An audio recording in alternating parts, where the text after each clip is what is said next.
پاکستانی معاشرہ ایک ایسا معاشرہ بن چکا ہے جہاں دلیل، منطق اور حقائق پر بات کرنے والے کو گمراہ یا فاسد سمجھا جاتا ہے۔ یہ دنیا کا وہ واحد معاشرہ ہے جہاں عموماً یہ بات کی جاتی ہے کہ کتابیں پڑھنے سے انسان کا دماغ خراب ہو جاتا ہے۔ البتہ دقیانوسی کہانیوں اور من گھڑت تشریحات کو بے حد اہمیت دی جاتی ہے، اور غلط باتیں پھیلانے والوں کا اس معاشرے میں بہت سکوپ ہے۔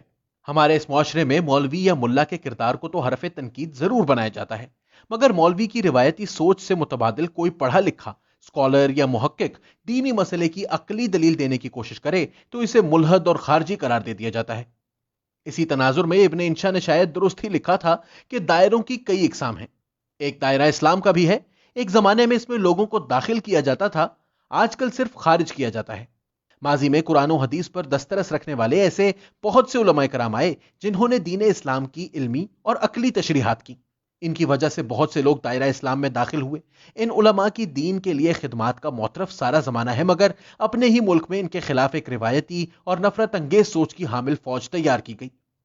ان کو یہاں جان کا خطرہ لاحق ہوا اور انہیں مجبوراً ملک بدر ہونا پڑا۔ ان میں غلام احمد پرویز اور جاوید غامدی کے نام سر فہرست ہیں۔ گزشتہ روز اختلاف رائے کی بنیاد پر قاتلانہ حملے میں بال بال بچ جانے والے انجینئر محمد علی مرزا کی داستان بھی کچھ یوں ہی ہے، جن پر اکتوبر 2017 میں پہلا قاتلانہ حملہ کیا گیا۔ بعد ازاں مئی 2020 میں ان کے خلاف اشتعال انگیز تقریر کرنے کا مقدمہ بھی درج کیا گیا۔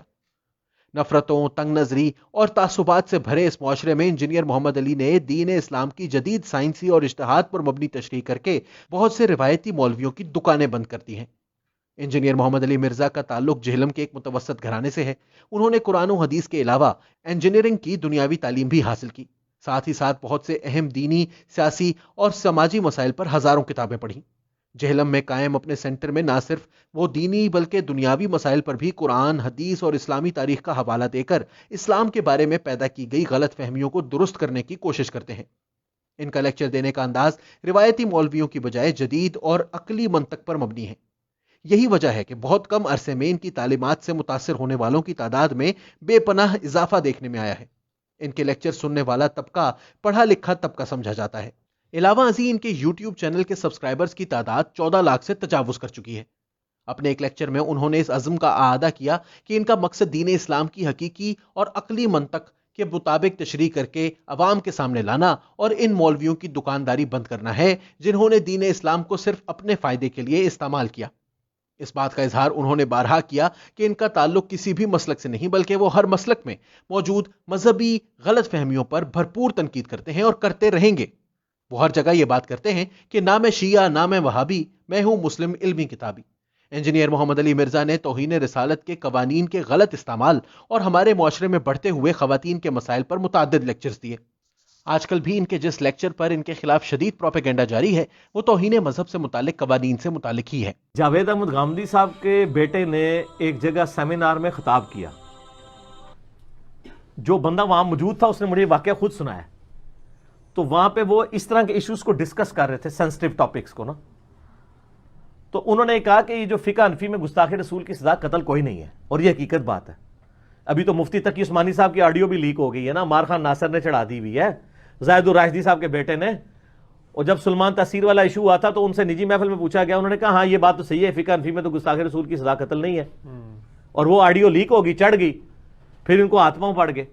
یہی بات جب غامدی صاحب نے مفتی منیب الرحمان صاحب سے اور دیوبندی علماء سے کی تھی کہ بتائیں فقہ حنفی کو آپ فالو کرتے ہیں، فقہ حنفی میں تو گستاخی رسول کی سزا قتل ہی نہیں ہے، تو آپ کس فقہ کو لے کے چل رہے ہیں؟ تو آگے سے اس بات کا جواب نہیں کہتے جی وہ یہ تو ہے ہی جاہل ہے، یہ تو منکرین حدیث ہے۔ یہ اسی طریقے سے کہ آپ کوئی کلین شیو آتا ہے نا بندہ مولوی کے پاس، تو مولوی کہتا ہے یہ اس کی تو داڑھی پوری نہیں ہے، اس کی تو شلوار نیچے ہے۔ او تو گل کا جواب دے، کہانی نہ کرا۔ ٹھیک ہے، تو وہ پھر تو مجھے بتانے لگے کہ غامدی صاحب کا بیٹا وہاں پہ ڈسکشن کر رہا، تو وہ جس یعنی روسٹم پہ کھڑا تھا نا، اس کے پیچھے وہ دیوار تھی نا، اس کے اوپر ایک بڑی سی ڈھال تھی اور 2 تلواریں لٹکی ہوئی تھی۔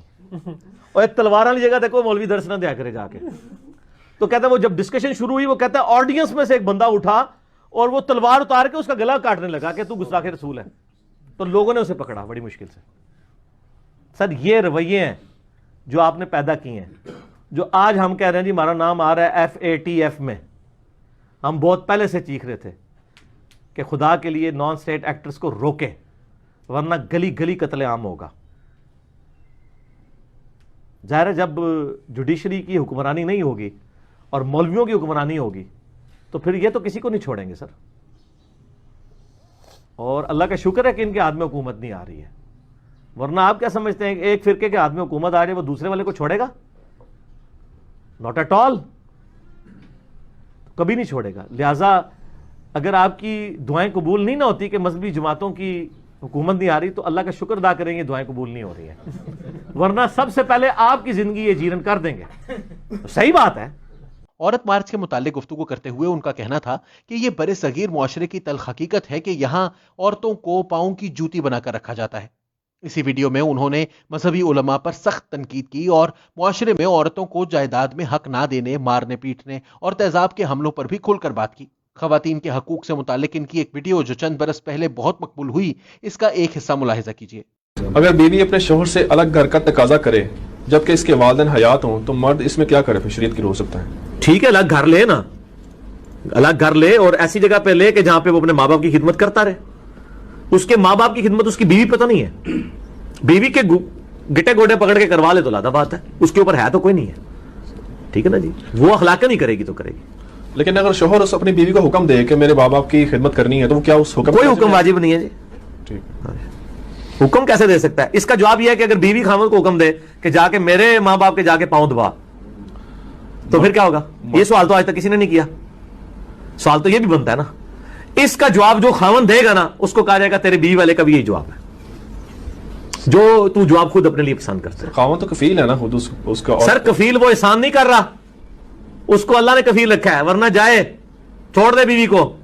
قرآن نے نان و نفقہ فرض کیا ہے, وہ احسان نہیں بیوی پہ کر رہا, یہ یاد رکھیے گا. ان کے بارے میں یہ تاثر ہے کہ وہ معاشرے کو مسلکوں میں بانٹنے کی بجائے متحد کرنے پر زور دیتے ہیں, جس کی مثال یہ ہے کہ تمام مسالک کے مولوی و علماء بھی ایک دوسرے سے اختلاف رکھتے ہوئے ان کی شخصیت کے مخالفت میں سب متحد ہیں. ان سے اختلاف رکھنا غلط نہیں, اور اختلاف رکھنے والے یقیناً ان کی علمی بحث کا جواب علمی انداز میں دینے کا حق رکھتے ہیں. البتہ وہ ان کی شخصیت پر الزامات لگاتے ہیں, اور کئی علماء تو ان کے بارے میں یہ کہتے ہیں کہ وہ انجینئر ہیں, انہیں دین کا علم کیسے ہو سکتا ہے. انجینئر محمد علی مرزا جو بات کریں کھل کر کرتے ہیں, اسی لیے کوئی بعید نہیں کہ ان پر ہونے والا حملہ اور کیسز ان کے نظریات کے ساتھ دشمنی کی وجہ سے ہی کیے جاتے ہیں.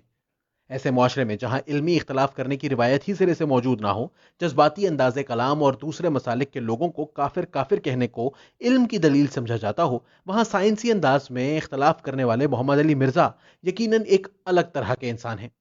ان کی لگی لپٹی رکھے بغیر تمام مسالک پر تنقید سب کو ان سے شاکی کرتی ہے, لیکن 2 مرتبہ قاتلانہ حملوں میں بچنے والے محمد علی مرزا بھی اپنی دھن کے پکے ہیں, باز نہیں آتے.